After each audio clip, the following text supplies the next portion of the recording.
I started racing at the age of 13. I was living in Massachusetts at the time, and I started off in an indoor go-karting facility called F1 Indoors. From there, about 2 years after I started figuring out my passion for driving, I decided to go to an outdoor circuit and drive a more professional, faster, European type of kart. I did that for about 4 years, going between Massachusetts and the West Coast in California. I met a lot of people, raced a lot of different series and a lot of different engines, kind of collected a lot of talent from just hearing about things from different types of people. The racing community is very small, and eventually my name kind of got around, and I figured out I could actually have a shot at making it as a professional driver. From there, I decided to get from a shifter kart into a Formula 3 level vehicle.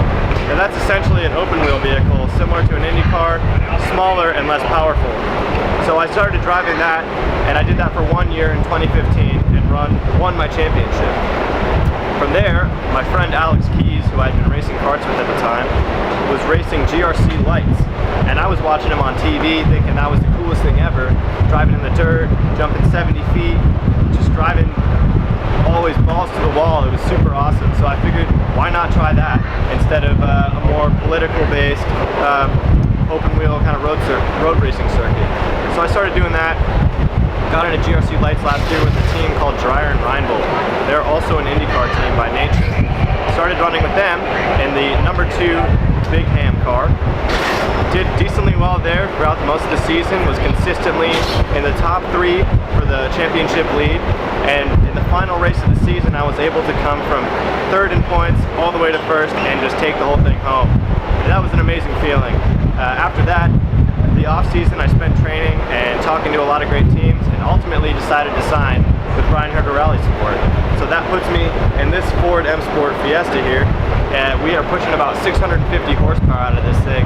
It is a total bomb with wheels. You just sound like you're exploding the entire time. It's a great car to drive. We have a lot of rally influence in it from the WRC side of things. This M Sport car was actually built for World Rally Challenge, and what we're dealing with now is a lot of suspension travel like you see over there in Europe. We also have a very nice tire compound here with a lot of grooves in it, so it's not like your typical standard slick. Additionally, we have a turbocharged inline-4 engine. We're running about 70 psi of boost through the turbo. Now, if you don't know what that means, that is a lot of boost. Typically, a production vehicle won't even see past about 16 psi from the factory. So 70 is a whopping number.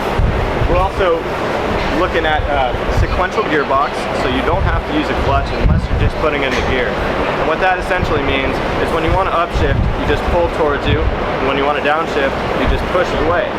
We have a hydraulic handbrake that allows us to rotate the car almost on command, and I just can't speak highly enough of this vehicle. It is an absolute blast to drive.